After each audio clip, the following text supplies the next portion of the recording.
Hi, I am Pratap. Today we will discuss about purchase management.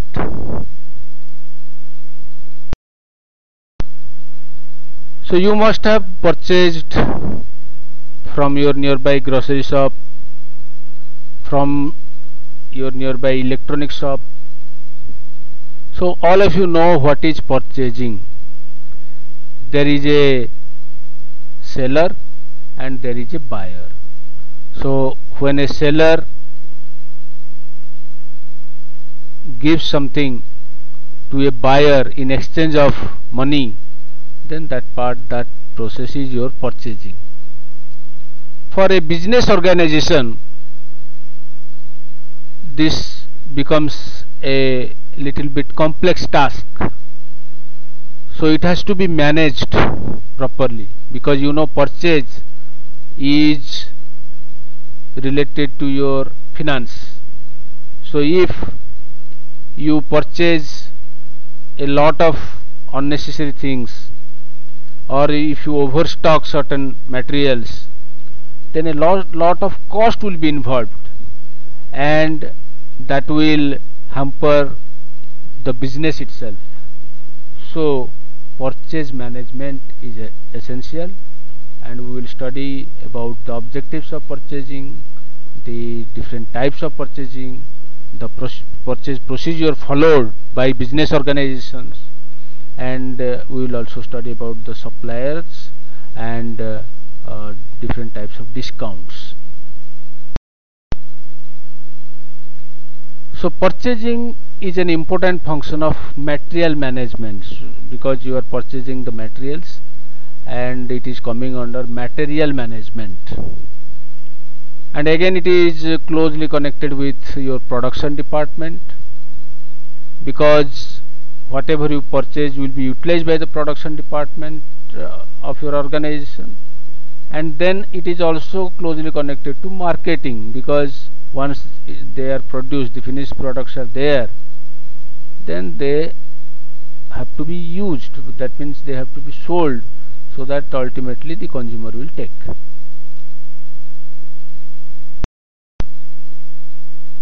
So purchasing, if we define, that means we can say it a well planned, a properly coordinated policy with control. That means it's not that once you have decided it will be finalized. So some control should be there also. So a well defined, a well planned, properly coordinated policy with control to procure goods as well as services of desired quality and quantity at reasonable cost, at economic price. Okay. So the function of the purchase department will be first to decide what to purchase, the selection of materials to be purchased, then from where to be purchased, the source, the supplier, the vendor, the selection of the supplier or vendor is another function. Then preparing the purchase order, asking for the requisitions from each department, then preparing the order, and then delivering that order to the supplier, and ensuring that the organization receives all those materials at right time. And after receiving also, the work does not end. The quantity and quality both have to be checked. The quantity, exactly the number you have asked for, should be there, and the quality should be there. That has to be ensured. Then only payment will be done. So after ensuring the quality and quantity, the payment will be done, and in the whole process it should be seen that the organization, from organization point of view, the all the deal should be economic one, not much cost or investment should be involved. So the objectives of purchase department is to ensure a number of R for right type of product, what you have asked, right quality of materials, the quality which is desired by you, right place, it should be delivered at right place at your organization, not at some other place, in right quantity, whatever you have desired, that quantity should be there. Then at right time, the time at which you have asked for, at reasonable price, that right price, okay, economic price, from a right supplier or vendor, we can say, or reliable supplier or vendor. So the objective is to ensure that right type and right quality of materials are available and delivered at right place in right quantity at right time at right price or reasonable price from a reliable supplier or vendor. So the purchasing can be two types: mercantile purchasing and industrial purchasing. Then again it can also be centralized purchasing and decentralized purchasing. In mercantile purchasing, there is no value addition to the material which is purchased. That means you are just purchasing a product and you are reselling it. You are a point of resale at a profit. So there is no value addition. The same material which you have purchased, the same material you are again selling it to somebody else. This is mercantile purchasing. But in industrial purchasing, you are doing some value addition to whatever you are purchasing. So you have purchased a raw material and you have converted that raw material to the finished good, and then you are selling the finished good. In that case, it is called industrial purchasing. So purchasing can be two types: your centralized purchasing or decentralized purchasing. So centralized purchasing means one department is there which is purchasing on behalf of all the different departments of the organization. So that department, we can say it is the purchase department, and this is feasible in case of relatively small organizations. Okay, so the quantities to be purchased are asked from different departments of the organization. Then finally a consolidated list of things or materials to be purchased is made, and centrally it is purchased. So naturally, since a number of products will be there, so there will be increased bargaining capabilities. So definitely the deal will be economic, you can get the materials at a lower price, and so this is one efficient system, we can say. But all this process of inviting requisitions and then preparing a consolidated purchase order, so it may take some time and the procurement may be a little bit slow. In decentralized, if it is a huge organization, then it is very difficult because it will take so much time, and in that case each department can purchase on its own separately, and in that case it is called decentralized purchasing.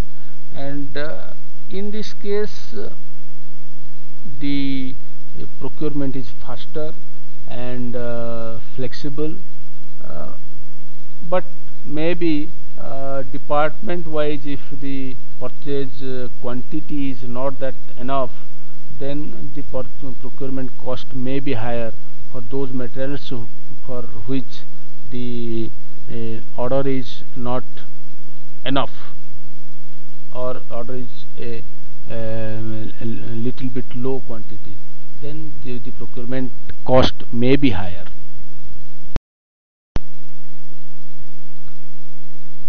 So the purchase procedure, so purchase, there are different methods of purchasing, say through tenders, the organization may ask for tenders for all the materials it wants to purchase, or may ask for quotations and then compare the quotations, and based on some criteria, maybe quality, price, all these things taken into consideration, finally the organization may place the order, and once it receives, it checks for quality and quantity, and finally the payment is done.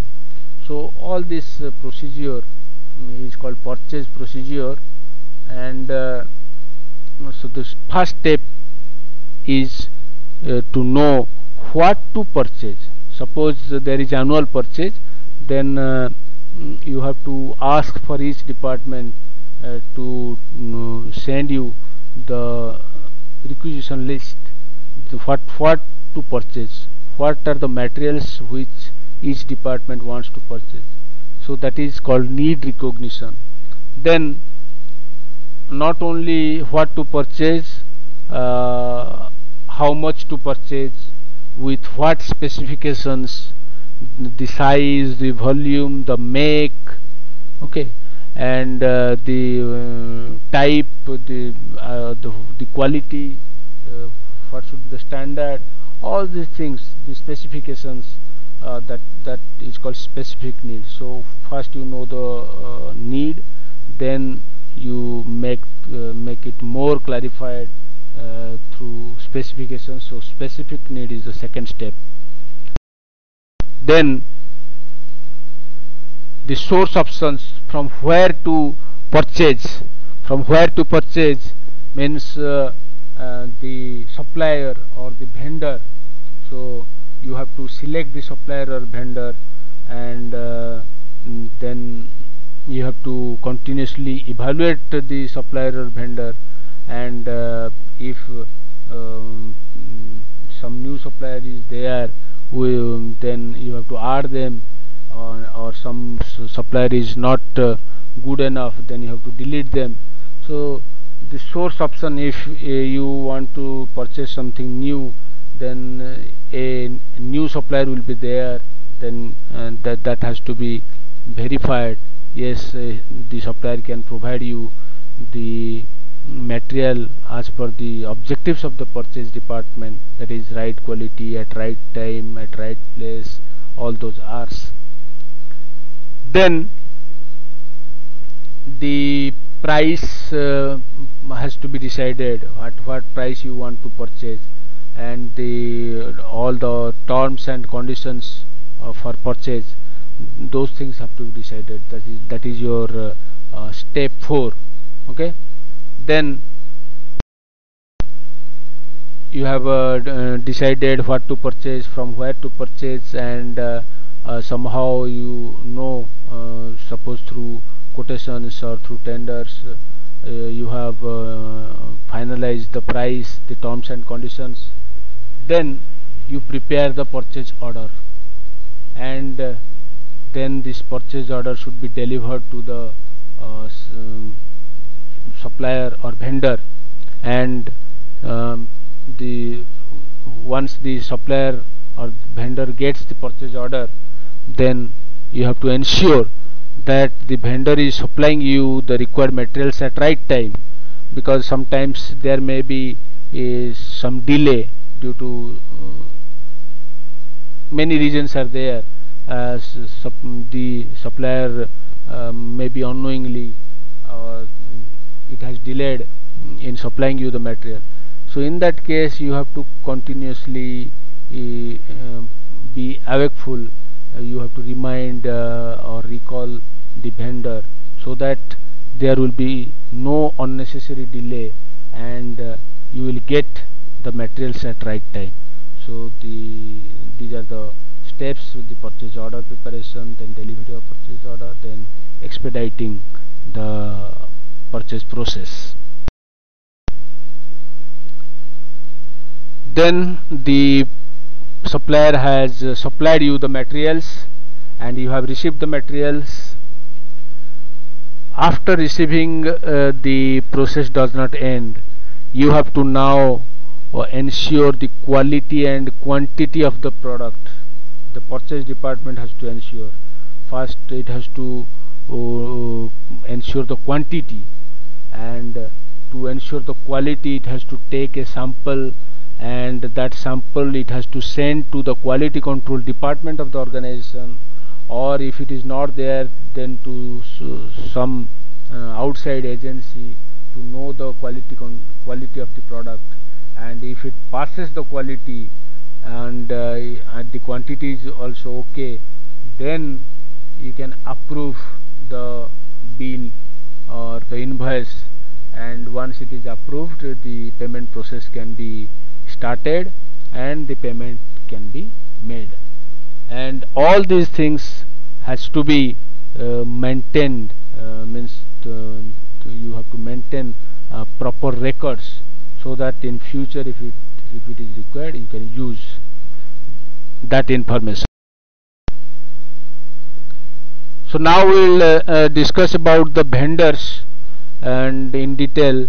And the vendors are the suppliers, and he sells the materials to any buyer or any business organization. So he sells the goods or services. Okay, so the vendor has to be developed. That is called vendor development. That means the you have to ensure, or you have to finalize a specific vendor for a specific product, or you have to shortlist at least 2-3 vendors for a product. Then that is called vendor development, because there are a number of vendors, and from those number of vendors you have to finalize one or shortlist some for purchase of your product. That process is called vendor development, and it includes 4 stages: survey stage, inquiry stage, negotiations and selection stage, experience and evaluation stage. So in survey stage, you have no idea who are the vendors there, and you make a list of all the possible vendors. So you can get it from the trade directories, from trade journals. In case of pharma industry, Pharma Times is a journal which can provide the details about the vendors. Then you can use the telephone directories. You can also get the information from salesmen. Then the inquiry stage, that means whoever supplier you have listed now, and you cannot purchase from all. You have to shortlist some, and for that some criteria are there which have to be considered. The most important thing is quality, and to know the quality of the products supplied by the vendor, you must have to assess the technological competency of the supplier, and then whether the company is providing service or not, pre-sale service, after-sale service. Okay, and if the service provision is poor, then you cannot select that supplier. Then price, whether it can provide you at a economic price, reasonable price. That factor also you have to compare from different vendors, who is giving a quality material at a lower price. That also you have to assess. And another important aspect is the delivery time, the time you place the purchase order, and the time you get the materials. The time from placing the purchase order to getting the materials at your place is called the delivery time or lead time, and this is another factor also you have to check that.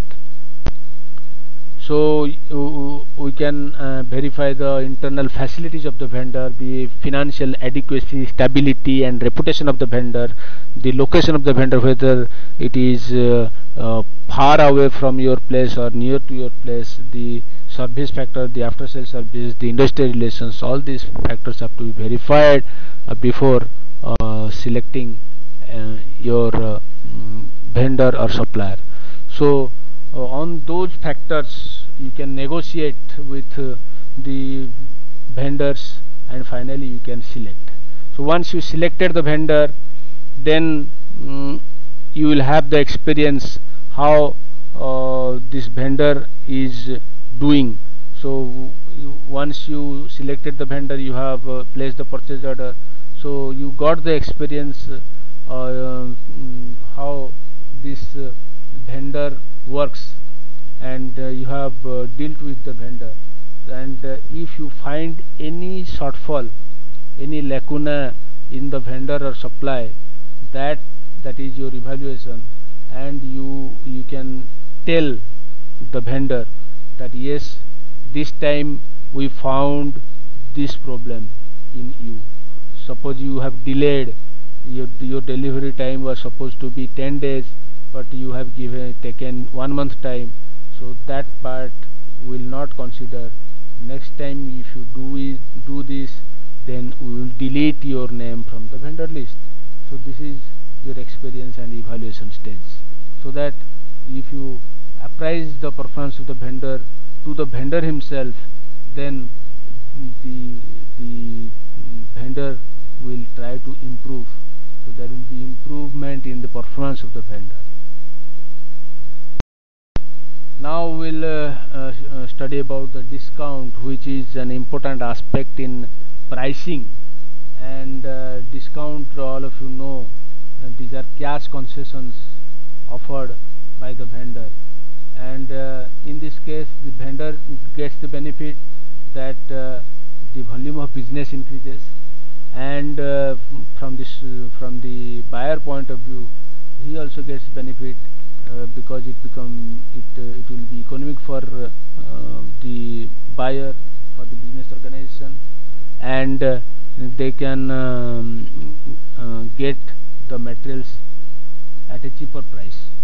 So the reasons for offering discount from a vendor point of view is that when there is a bulk purchase, a huge amount is purchased, and when there is cash purchase, that means the bills are cleared immediately, the vendor gets the payment immediately, then he can give the discount.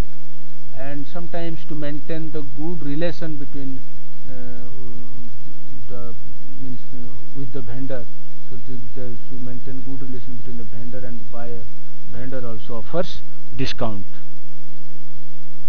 And there can be three types of discount: volume discount, cash discount, and cumulative discount. Volume discount is suppose you purchase a certain amount, then you will get something more. So say 100 plus 30, that means if you purchase 100 units of your material, or say medicine, 100 strips of medicine, then there will be 30% bonus.